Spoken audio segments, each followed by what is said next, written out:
Hey everyone, welcome back to another episode of the Easy Conversations podcast, a podcast about having easy conversations. I'm your host, Furkan Daniel. In this week's episode, I welcome Dr. Heather Browne. Dr. Browne helps people recognize the power of communication. It is one of our most important skills, yet we don't consider our understanding, approach, and belief, and therefore miss our possibilities. Living with a paranoid schizophrenic mother gave Dr. Heather a unique and powerful awareness that no one has the same reality, though we believe we do. Utilizing this revolutionary awareness has allowed her to transform communication within herself and other relationships. This is the hidden key to acceptance, and this is her mission to share. As a relationship expert, Dr. Heather Browne has worked with thousands of individuals and couples in psychotherapy. She has been published in hundreds of journals, has an active YouTube channel, has been featured on ABC7 News, was the relationship expert on KDOC Daybreak OC, and has been published in Toronto Sun, Thriving Family Magazine, Light Plus Life, BRAINZ, Scary Mommy, and Psychology Today. She is a regular guest blogger for both Links for Shrinks and Marriage Family Therapist. She has 2 books in the final stages of pre-publication and a TedX speaker coming September 23.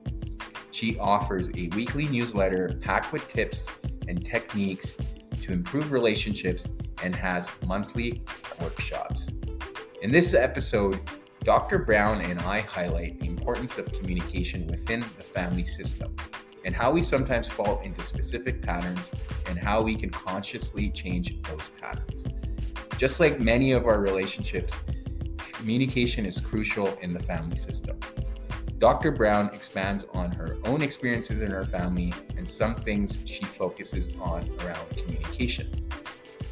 Please check out Dr. Browne on her website, www.drheatherbrown.com. Great, Dr. Heather Browne, thank you for joining me on the Easy Conversation podcast. I'm really excited for our conversation tonight, and I'm grateful that you took the opportunity to come on here. But before we get started, I want to give you an opportunity to introduce yourself and let the listeners know a little bit about what it is that you do and a little bit about yourself as well. I appreciate that. Thank you for having me. I am Dr. Heather Browne. I'm a psychotherapist, a coach, and a writer, and I live in Southern California. And I specialize in working on conscious, compassionate communication for couples, for organizations, for individuals. And then I also have a big specialty in grief and loss. And I'm kind of known on the side note for being someone to help people capture joy and sprinkle a little bit of fairy dust in lives. So that's who I am. Amazing, amazing.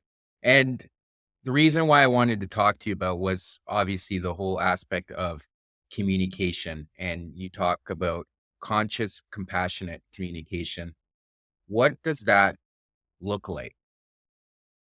Well, I think we do communication poorly Mhm. because I think we think of communication as words and my point and getting my way. And so I kind of flip communication on its head. And Mhm. my point is it starts with connection. Right. So who this person is and why they're important to me and what I want the outcome to be, which then moves into compassion, which Mhm. is thinking about their concerns, their fears, their needs, their triggers. And then the third part is communication. And when you approach it in reverse, then you don't have the arguments, you don't have the fights. You still have some places where you got to work through and negotiate. But Mhm. if Right. you are aware that the person and the relationship is important to you, you go into a conversation differently. Right. Right. And we go into a conversation, I need to tell you that you do this and this pisses me off and I hate it. We're not thinking too much about the other person in that moment. Right. And to me, Right. that downfall of most of our relationships. I like to say a conversation is a love letter, and it can Mhm. be every single time if you choose to use it that way. For sure. For sure. And I mean, just kind of building on that, like, you see that a lot with couples or even family members that they do care for each other. But when emotions are at their height and we're triggered, we often want to just be heard and state whatever we're feeling or what we want, what our needs are, as you alluded to earlier.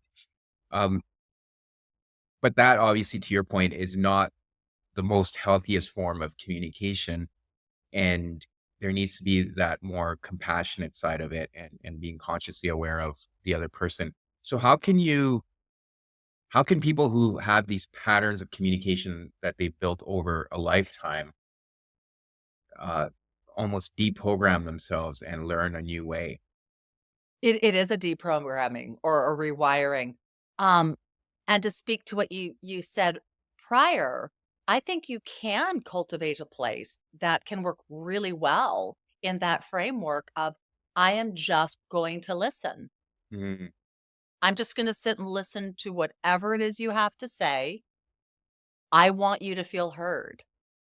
To me, that comes out of compassion for Mhm. the person you're speaking with. And then that also has a really different feel than you're gonna listen to me, damn it, whether you want to or not. Right. There's a there's an opening and a willingness that we don't recognize how important it is. I always use the analogy of Jesus because I think it's perfect. He knocks on the door. Right. He doesn't just scream and yell, push it down, squeeze underneath it, shove his way in. He knocks on the door, and if we open it up, then he says, "Hey." And if we don't, he waits for another time. If we Mhm. say, "Hey," he says, "Could I come in and sit down with you?" If we say no, he goes, "Okay, I'll try another time," and he goes away. And if we sit down and talk, then we sit down and talk. I think that's a perfect viewpoint of a relationship. Right. Yeah. So there is room to have one person speak. And I think there's a beautiful place if this is someone that you have a conversation about that, even in your relationship, friendship, partner, boss, children, what have you. In my past, I didn't feel like I had a voice Mm. and my family didn't listen to me. So when we sit down, would you be okay with me for 3 minutes talking uninterrupted, just so I know I can get my feelings out? There's nothing wrong with that. Mhm. So we can have a lot of what we want as long as we present in a way that we help make it possible and we're not fighting against the other or devaluing them by making us bigger.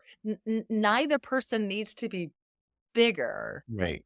We both need to be heard. Yeah. Y- Yeah. And to your point, it's showing up as equals.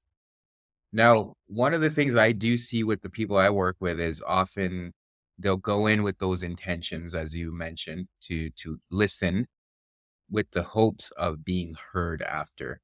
And if that's not reciprocated, they often get discouraged or, the conversation ends up in conflict because the one individual went in having expectations.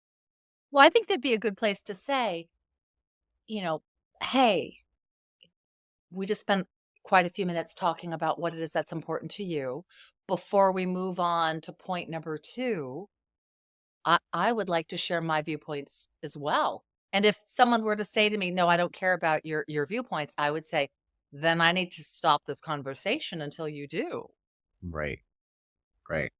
Sometimes we just don't wanna hear the other person, Mm, and we need to own that, but then it's also important to recognize that they're not gonna really listen to you if that's what you're presenting to them. Unless you're in a dynamic where, like, it's a boss and it's an employee and, like, "No, I'm just gonna tell you what you need to do, and you just need to nod your head and sign the form." There's times where it's that, but you wanna be clear about what is the dynamic you have. A lot of times, you can have a different dynamic than you have had mhm. simply by asking. I remember one of the first times I did a group, process, and they had the talking stick, and at Yeah. first I thought, dear Lord, are you kidding me? Like, I feel like I'm in elementary school. And within about 3 minutes, I realized the brilliance of it. Right.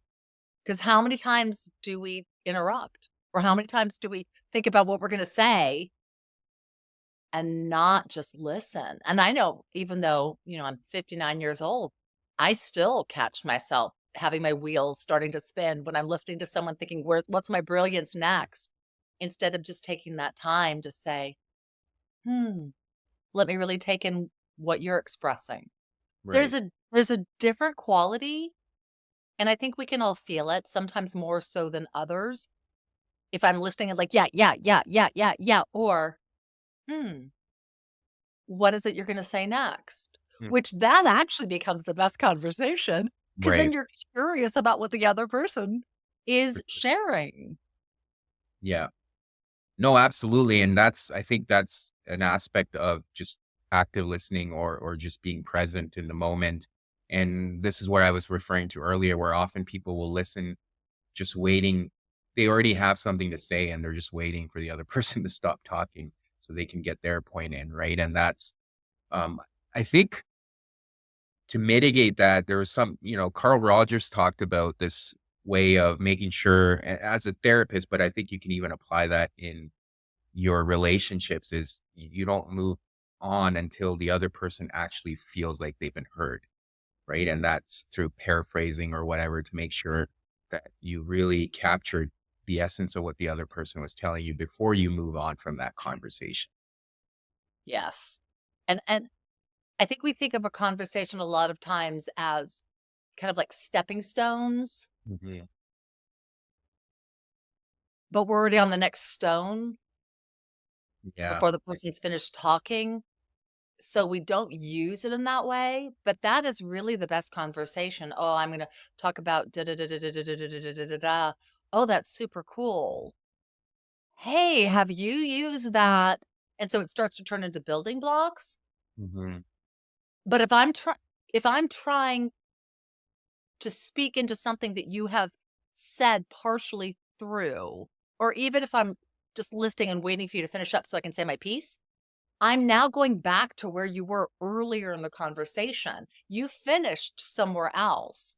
Hmm. So if I'm going to do that, I'm probably going to say, hey, I want to pop back into something that you said because there was something I'd love to layer on. That then is still more respectful than not listening to what the person said at the end because you've got this incredible nugget that you wanna Yeah. share with them from what they said 2 minutes before. Right.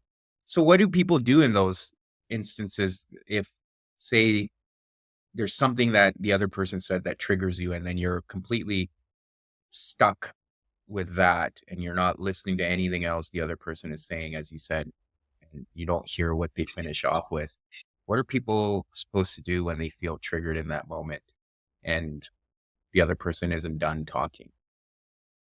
Um, well, I would let the person, of course, finish, Mhm. and then I'd probably say, "I got caught when you were talking about juice, and and I was hoping you'd be okay, we could talk about juice because I had this thought that I think is really important, and I'll be honest, I kinda lost you after that, so would it be okay for us to talk about juice, and then if there was something following that was really important, could you tell me again? Because I think my No. brain kinda shut down. Just own it.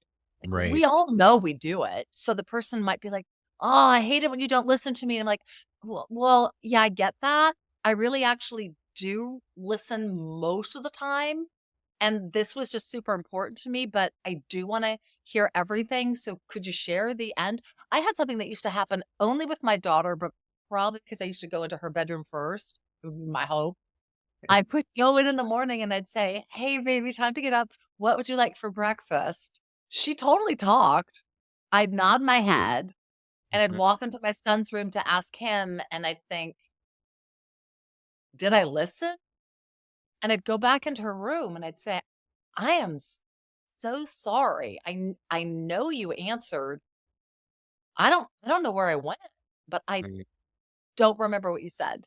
Mhm. And she'd be like, "Oatmeal." I'm like, "Thank you. Got it." And then I would say it back. So for me, I just own it. Yeah. Or Yeah. or if someone's talking about something, you get it to a certain point, and then they're going and you're lost. If they're open to you saying, "Hey, could I ask you a quick question? Like, you got me until green, but I don't know what blue is. Right.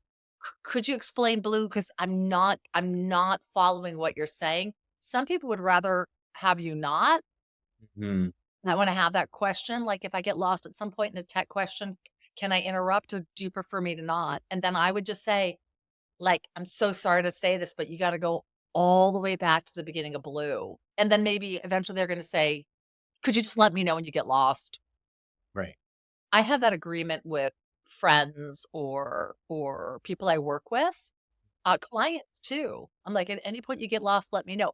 I'd rather have somebody say, "Hey, lost," and then fix it than go on for 3 minutes thinking they're fine and then Right. realize I have to explain the whole thing again.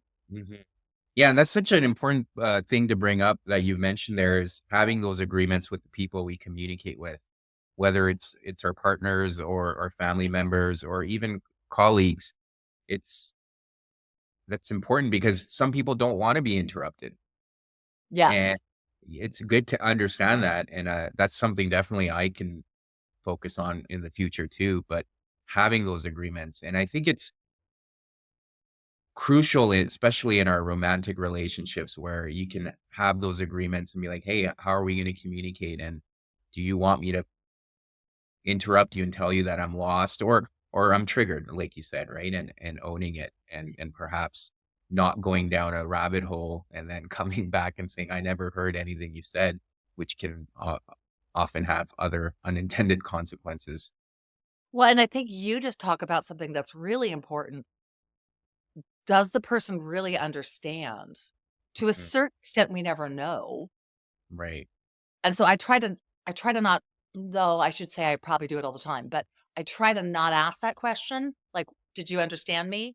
Because they're gonna say most likely, "Yes." And then I think that means they did, but it Right. doesn't necessarily. So to me, it's better to say something like, "What of that did you understand?" Or, "Was there a part that was confusing to you?" Or, Mhm. "But this is really important, so could you repeat back what it is that I did say?" Mhm. Especially for people who maybe are a little bit ADD or Mhm. ADHD or anxious, keeping track of layered aspects is important. And once again, it's important just to own your stuff. For some reason, I don't know why, but I have not yet mastered the skill of counting and listening. And my Mm. kids used to know, and they used to love to pester me because I'd be counting and they'd start talking. I'd be like, 1, 2, because I couldn't do it. And I'd literally write down 3 and put it on the stack. And I'd say, like, "Okay, I'm just going to listen." Yeah. My brain doesn't wire that way. I don't know why, but I've had to learn it. And so if someone's talking to me and I'm counting, I need to stop counting, or I need to say, "I am so sorry, but I can't count and listen at the same time. My Mhm. brain doesn't work that way. Could you wait until I'm done since you want me to get the counting done first?" Yeah. It's important that you let people know, and you feel a little silly doing that. I'm 59 years old. I can't count and listen, but I truly can't. So it's better to know that. I know if you list things, I have to write it. Yeah. Yeah. I Well, have to. and that's such another important distinction. I think the whole notion of multitasking and trying to communicate at the same time, right? And I know sometimes my son will be trying to talk to me, and if I'm on my phone, I'm not listening to him, right? I'm not paying attention because I'm distracted. And it does irritate him because he's like, "Did you hear me?" And I think that is important thing too, because if we're communicating with someone, obviously people have a better understanding that you should put your phone away, but sometimes you're sitting on your phone texting and while the other person's talking, or you're daydreaming while the other person is talking and perhaps thinking about all the things you need to do the next day or how you have deadlines coming up. That is something to keep in mind because I think most people, myself for sure, I'm guilty of it at times where if it's a longer conversation, my mind will wander and I'll start daydreaming. I just picture Yeah, I would myself as just say you Homer lost Simpson. me. Yeah. You lost me there. And there's the place also of recognizing, is this a good time for the other person? If I'm a widow, but I would oftentimes go into the office when my husband would be on the computer and I would start talking. And then I realized one time, like, what if he's in the middle of something important? And I would say, hey, can you listen to me for a second? He'd say, yeah. And he'd be like typing away. I'm like, no, I want your eyes. He's like, no, I got this. I got this. I'm like, I want your eyes. And so Mm, I'd say, when's a good time so I can have your full attention? mhm.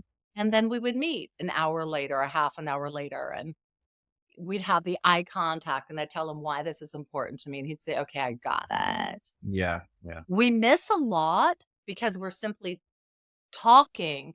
Ted used to say to me, he used to say, should I be listening to this? And I would just start cracking up. I'm like, I guess not. Because I hadn't made it clear that he Right. shouldn't be listening. That's on me. That's not on him. Just because Mhm. my voice starts, like, why does he have to listen to my voice from the kitchen? Like, it's such a weird thing that we think because I'm talking, therefore you must listen. Mm, Unless you never ever talk on your own. Like I would talk on the phone or I'd talk to the dog or I'd talk to our kids or so I could have been talking to a ton of people. But there's mhm. the place of, is this a good time for you? Right, I've got right. 5 minutes that I need to explore something with you. There's also the piece that I think is critical that people don't do, which is what is the outcome that you want from this conversation? We would Mhm. change conversations like hugely if you would ask yourself that. If you go to a car dealership, you've already researched it. You know how much the car is. You know they have it on the lot. You've already probably called your insurance company to see how much your insurance company is going to be. You've got the bank loan procured. Like you're all set. You just don't walk on the lot and say, "Give me a car." But Yeah. yet that's what we do in a conversation. So if you Mhm. think about what's the outcome I want, about half your conversations you wouldn't have. I wouldn't if I wanted my husband to adore me and love me, and care for me, Mm. walking into his room saying like, "What the hell have you done?" Yeah. Probably not the best way to get them to feel that way. Well, So, why do yeah, we do that? yeah, yeah, and I think part of it is what at least what I've come to understand is we're afraid to be vulnerable, right? And or even yeah, and through vulnerability, we're afraid of rejection. What if the other person says no? We probably never given the skills or the tools to be able to ask for what we need.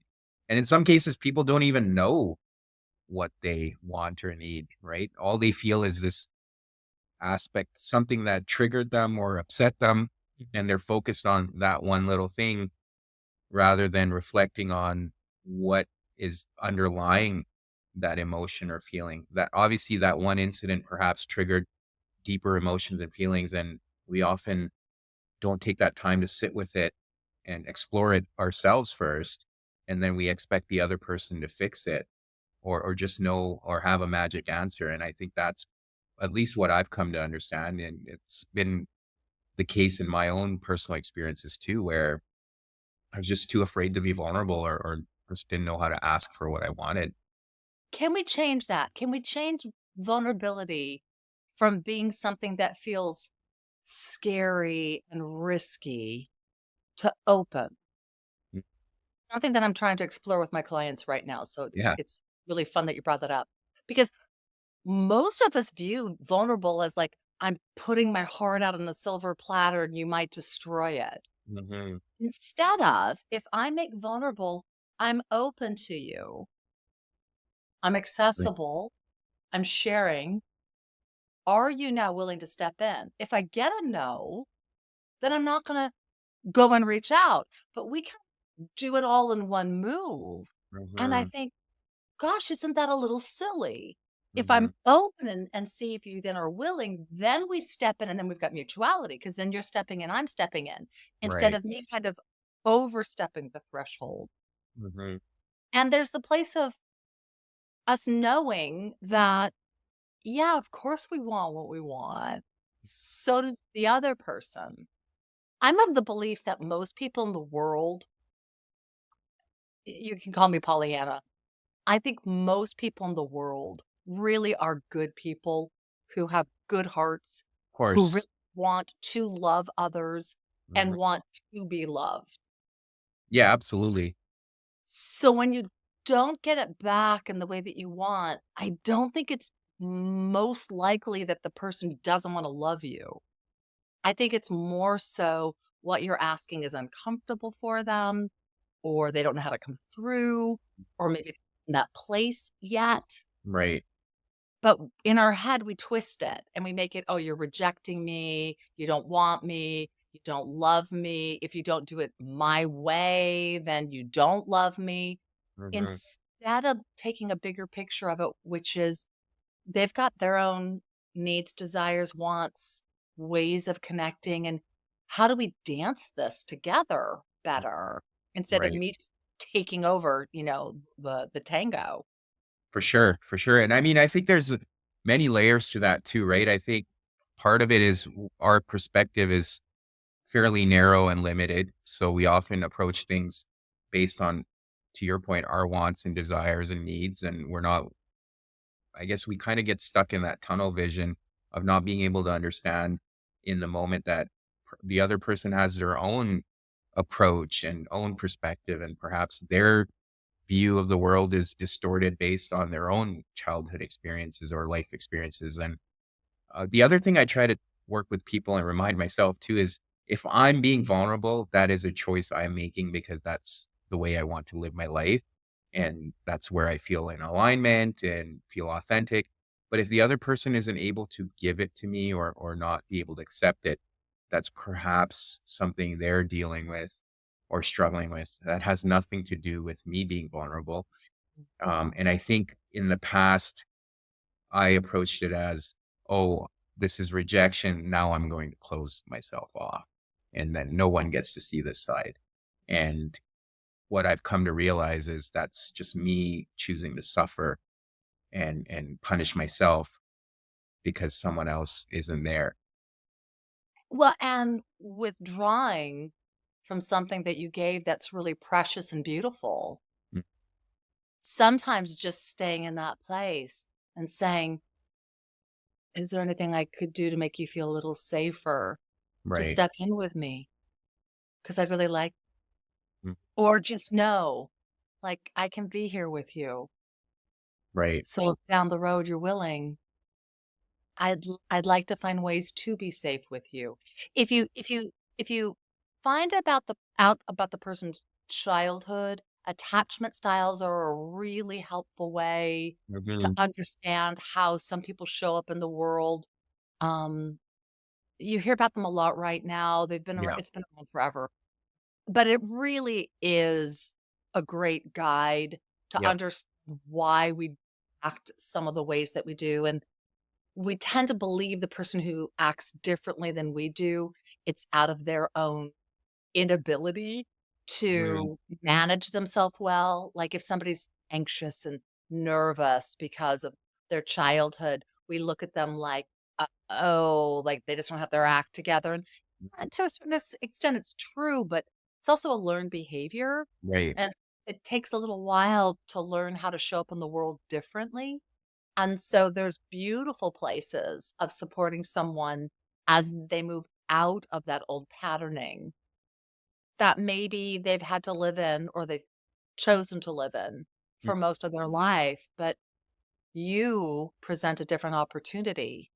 That's sacred mhm. soil when you find someone who will stay with you as you Right. walk through those components. And you see it at work too. You see it with the person who's avoidant, you see it with the person who's anxious, you see it with the person who is hot and cold. You don't quite know how to figure out like, are they coming through? Are they not coming through? So attachment styles is something that I always encourage people to explore a Right. little bit and find out for Yeah. themselves. For sure, and just to plug, I'll be doing an episode on attachments too, very Wow. soon. Yeah, yeah, so, listeners can check that one out too, but and that's so important, and I think part of the struggle is what I try to focus on too is do have that look inwards, right? Do the work on yourself, heal yourself. And if you're emotionally integrated, then you have a better handle on situations around you. And if perhaps other people aren't, then you can have, to your point, as you mentioned earlier, compassion for them and give them that space. But then you're not taking it personally. The other thing we touched on briefly, we didn't really explore further, was the idea of boundaries, right? And often people I'm working with, they're always worried. They're like, well, if I'm going to communicate with my family member and they say this or say that or gaslight me or do this, I don't know how I will respond. I'm like, well, that's an opportunity for you to set boundaries. And I think a lot of people struggle with boundaries, which is something I've also covered here. But in communication, what are some ways people can go in with a compassionate and open conversation, but also be able to state their boundaries without fear of offending the other person? Well, we can't quite predict if we're going to offend another person ever because that's a person's choice, even if we had absolutely no Fair intention enough. of. Right. So we True. can say that, like, I want to share something and I really hope it's received well. I mean it with love. What I would say to people is, do I have permission to share something that I think might be insightful? Hmm. And if they say yes, I'd say, I do want you to know that I'm sharing this with love. Right. My clients kinda go, "Oh," I'm like, "Yeah." But I wanna wait till they're in that place of knowing I'm not trying to hurt them. And I'm not saying I'm right. I'm just sharing something that I've happened to perceive, which I think might be helpful. Um, you also can look at it a little differently, though it is still a boundary, but I think there's a way we can approach it because boundary for a lot of people now is a triggering word. Like, Yes. "Oh, I'm gonna take care of me. Mhm. I'm gonna take care of me." And so if something happens and I need to take care of me, I will.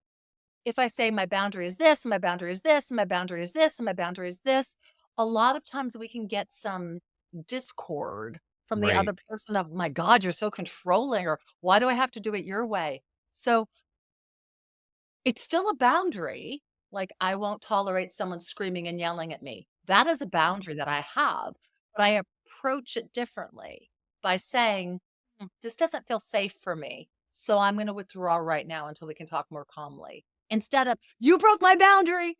We tend to go on the attack and the Mhm. defense instead of the personal care and protection.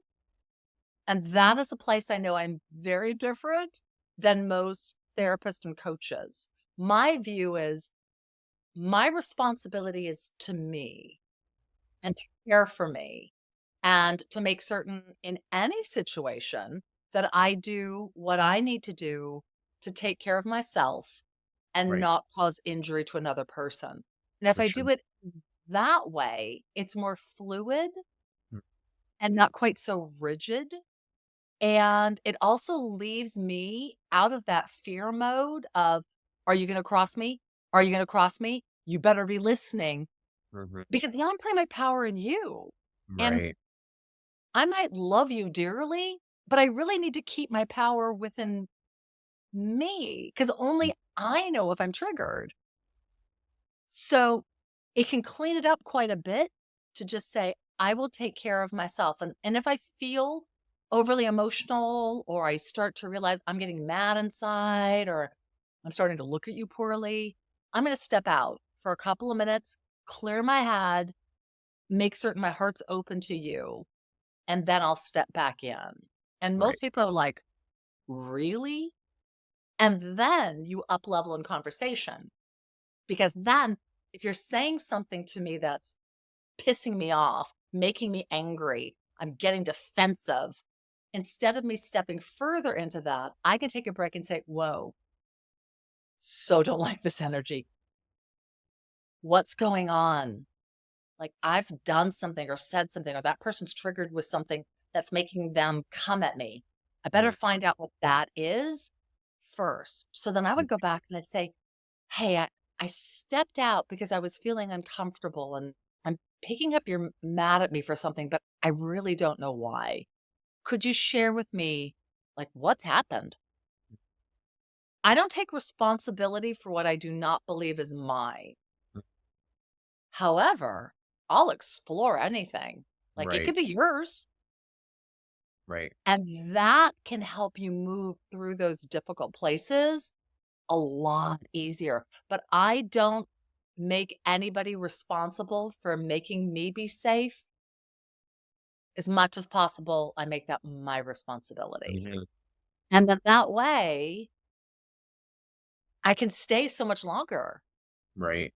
because it's up Right. to me to decide, okay, like, enough now. Let me go take care of whatever I need to do to come back and meet you once again. Right. Yeah, and I think to your point also, first of all, not taking or giving your responsibility away for you feeling safe, but also, as you mentioned, not making the other person responsible for you being triggered, right? And that's important too. And I often people feel like, oh, you triggered me. It's like, well, I just said something that was my truth, and if that triggers you, then I'm sorry, but that's not my responsibility, right? And I think we often get caught in those. Um, I guess we lose focus from the conversation and get caught in some of those details. Well, I think it's a big part of our society that Yeah. we're so odd in some ways and we're so complex, but we want to blame the other person for when they're not acting the way that we want them to act. Yeah. And so, you made me mad and it's your fault because you made me mad. And I get that. I'd love to make the world responsible for every single time I have any, misbehavior on my part, but it's my feeling and Right. it's my thought. And I chose to go there. I cannot react or I can react. Now, I've worked on myself my whole life. So I'm pretty good at it. But when I feel something with somebody that is strong or powerful, what I realize is what's going on is something's being tapped with inside of me that Mhm. I'm not good with. I've seen people do like crazy things out in the world, and I'll look at them and be like, my God, why would they ever do that? No trigger. None. And then someone will say something like, to their kid, like, "You're such a loser. I like wish you were never born." And I'm like, inside. And that comes from me. Yeah. And I have to own that. Like, I'm triggered because there's a part of me that isn't quite healed there yet. And that mama bear protection comes out. I have to own that. Somebody else would be like, "Oh, all parents talk to their kids that way. She probably didn't mean, she's having a bad day." Like, that might not be my response. So anytime I have a really strong emotional reaction, I look at myself and say, okay, what's going on that that person's doing that you don't like in yourself, or you've worked on Right. really hard to change in yourself because you're judging that person right now. Absolutely. Yeah. Yeah. And as soon as you're judging another, you are out of line.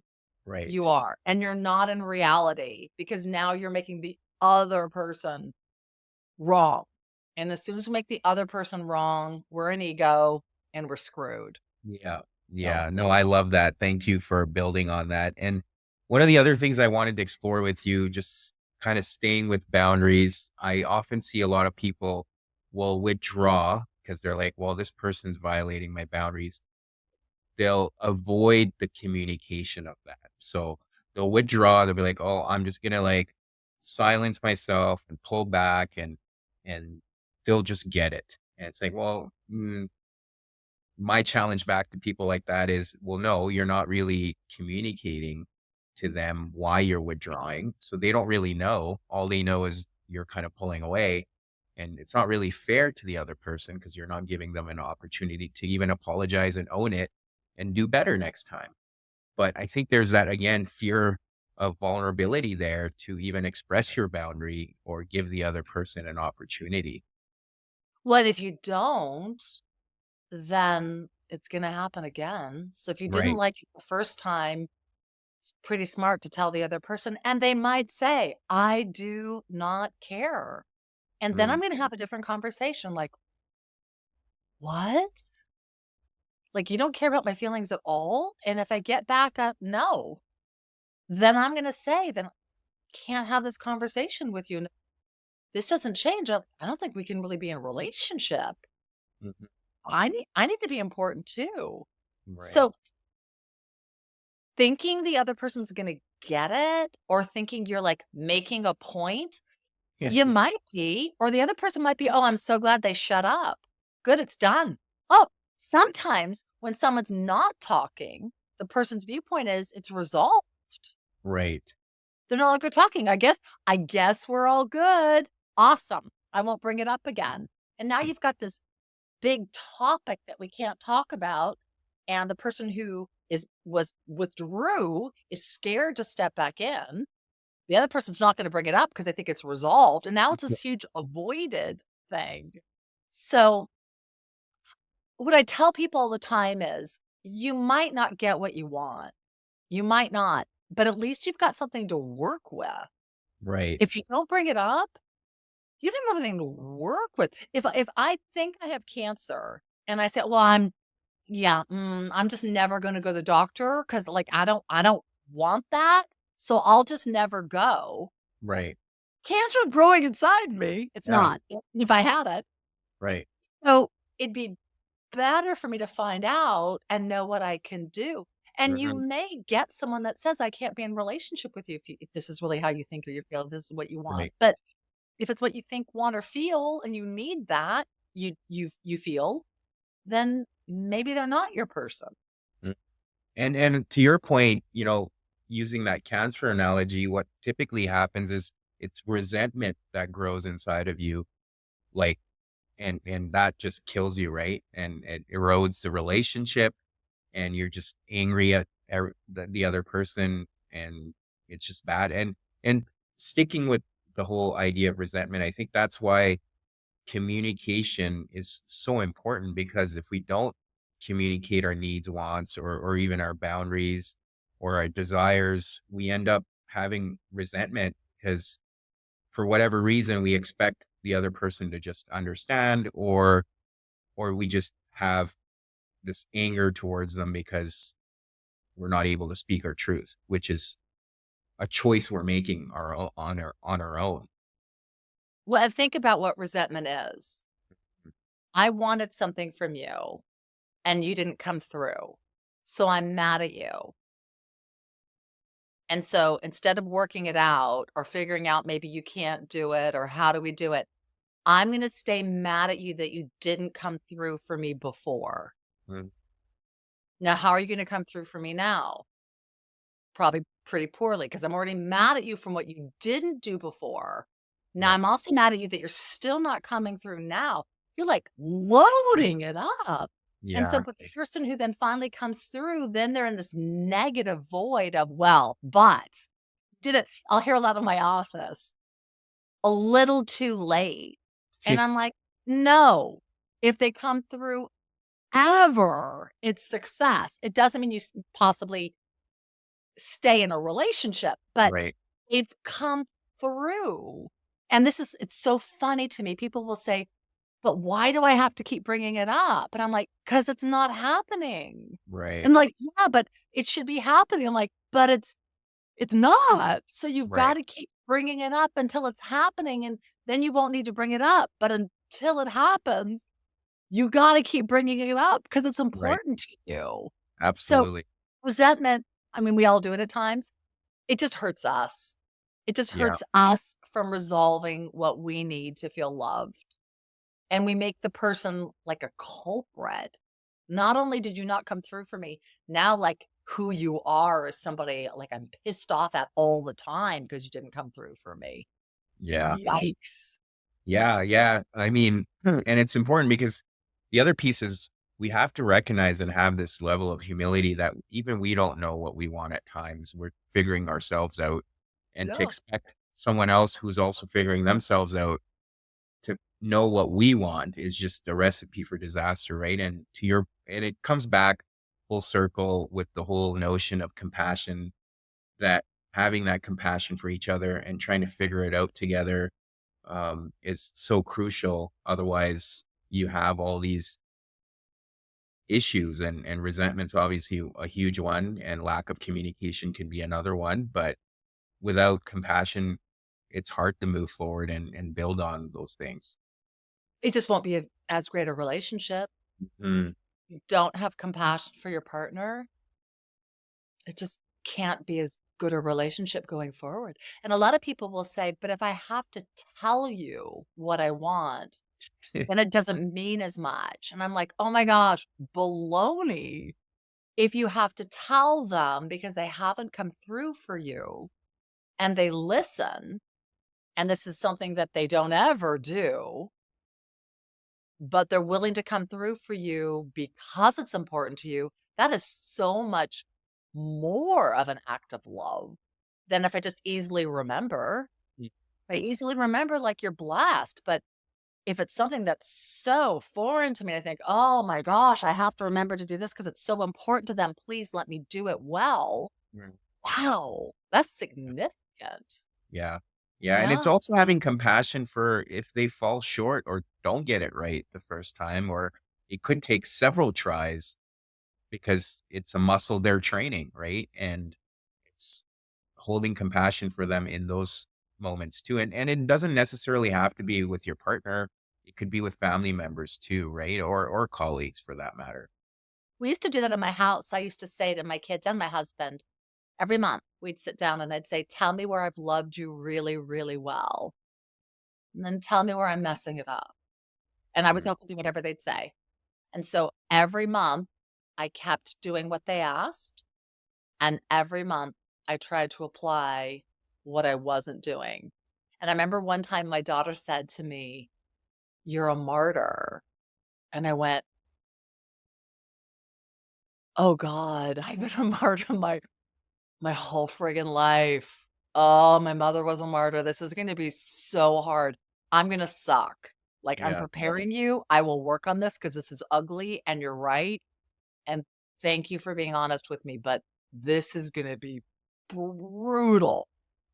It took me 9 months to not be a martyr for a month. Mm, Every month I'd come to her, I'm like, "It's better, but I still am." She's like, "Yeah, but mom, you keep trying." And on the 9th month, I came to her and I said, "Ah, I wasn't a martyr. I don't think I was a martyr." And she started crying. And I went, "No, what did I miss?" And she said, "No, you weren't a martyr." Like, "Why are you crying?" She said, "Because you love me so much. You worked so hard to change something that I didn't like." And my heart just burst. To me, that's what compassion is. mhm. She wasn't asking me to do something that wasn't gonna be good for me, Right. Right. because I probably wouldn't have been as committed if it wasn't, like, "Please Yeah. always wear pink," or something. But not being a martyr, that's a good thing for someone who loves you to ask you to level up. So in my household, my kids are grown, but still in our 3 brown Scotiers, we have the commitment that we will help each other be better than we are whenever the other person is open to it. And we Mhm. challenge each other, and I'm so grateful for that. I look at a challenge as a gift. You're Mhm. telling me you see me being even better than I already am. Bring it. I don't look at it as a criticism or a critique. I look at it as, wow, I can be even more awesome in a couple months. I can love you even better. Why would I not want to do that? We look Right. at it all wrong. Your partner Yeah. says, please do this. And we're like, oh, why should I have to do that? What they're really saying is, I could feel so much more loved by you if this was Right. something you would think about. Like, what are we doing? Mm, Yeah. yeah. Yeah, and to your point, it goes both ways too, right? I think it's also how it's being delivered. It's like, here's an opportunity for you to love me better, or, this is something I would like you to work on, rather than being like, oh, this is how you messed up again, or whatever. Then it's hard for the other person to receive it, right? And as we know, if you criticize, it's easy to get defensive. So, Well, um, criticize or request. Like, you right. know which one's gonna go better, Yeah. and just because the person hasn't ever done it, doesn't mean they're wrong. It means they haven't ever done it. And so you're Hmm. asking something of them that's not of them. That's a big asking me to not be a martyr was a big request, Right. but it was possible in time. Yeah. Yeah. And then she didn't beat me up each month. Like, Right. I was the one beating myself up more, but she's like, "Your mom, it's much less. It's much less." I'm like, "But it's still here." She's like, "Yeah, but it's less. It's less." So if you decide to be each other's cheerleader, whether it's parent to kid or friend and friend or partner and partner, boss and employee, you can be each other's cheerleader and or coach and support and grow. But when you tell somebody else they're wrong, it's just not received well because most people are trying pretty hard. Yeah. And yeah, Absolutely. do we screw up? Of course, but that doesn't mean we didn't try. That doesn't mean like we got it completely. Maybe we didn't quite. I used to say to myself when Ted would do something that I couldn't understand, I'd be like, okay, you know he would never want to hurt you. Like, I know that. I know that. Could it be that he forgot? Or maybe he didn't understand? Or maybe he's being selfish? Or he misinterpreted it? Could it be anything other than he wants to hurt you? And Mhm. I always went to yes. And I'd get frustrated that he forgot a lot of stuff.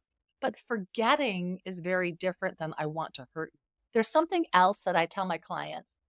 If the person isn't trying to intentionally hurt you, I Right. think you need to question why you're letting yourself feel hurt. Mhm. Mhm. And I use this with couples a lot, and they're like, "Wait, what?" I'm like, "If he's not trying to hurt you, if she's not trying to hurt you, why are you going to oh! Why are you not going to frustrated, irritated, disappointed, bummed? Mhm. You hurt me means like you jabbed me. If that wasn't the intent, I don't think it's a correct response." Right. Right. Yeah. Yeah, and I think it's also how you frame it too, right? You could feel Yes. all of those things. You could feel hurt too, but you They you can be hurt about the outcome or the situation, but not because of what the person did, right? There's a difference between saying you hurt me or saying I'm hurt because of this outcome. Eckhart totally does this, like, beautifully. He'll instead of saying, "I am angry," what he says is, "Oh, I'm aware of a feeling of anger within me." Yeah, yeah, And I kinda go like, "Whoa, what?" But it does a couple of things. Gives you a separation, which I think can be very helpful. It reminds you it's a temporary situation. And the thing about him that I think is phenomenal is it doesn't make it your personhood. Not I am angry, but I'm experiencing feelings of anger right now. mhm, Yeah, I am. It's not necessarily who I am as a person. Now, there's times we might want to. I am. And if you're in one of those moods, take it. But I yeah, don't think we always need to. With anxiousness, it's huge. And anxiety, oh, I'm aware of some feelings of anxiousness right now. Not, I'm so scared to be anxious. right, It allows you a little bit more movement. It lets you be a little bit more the author of your story than the mm, victim of your story. right, and you're also not attaching yourself to the emotion. It's something you're experiencing. It's not who you are, and Yes. I think that's important too. But yeah, I mean, Heather, thank you so much for this conversation. I really enjoyed it. We could go on for a while, but you've also given me a lot of tidbits to reflect on. So I appreciate that as always. And for listeners that do want to get a hold of you or find you, what are some ways they can do that, whether it's online or social media? So probably the easiest place is my website, and it's www.drheatherbrowne.com. So Dr. Heather Browne without any periods, and Browne has an E. And on that, it has my TikTok, my YouTube, my email list, my workshops, everything's on there. And Perfect. we can obviously put it in the show notes too. My link Yes. tree has everything as well, so I'll provide that for you. Awesome. Yeah, I'll throw that in the show notes. But thank you again so much for coming on here and having this conversation with me. Absolutely an honor. I'd love to come again sometime, and keep me posted if any listeners have any questions. I'm always open to questions that they have. Amazing. We'll definitely keep you in the loop. Thank you. Thank you for checking out this episode with Dr. Heather Browne. Please subscribe to the podcast if you already haven't done so. And please leave a review or comments in the comment section. I always love hearing from you. Until next week.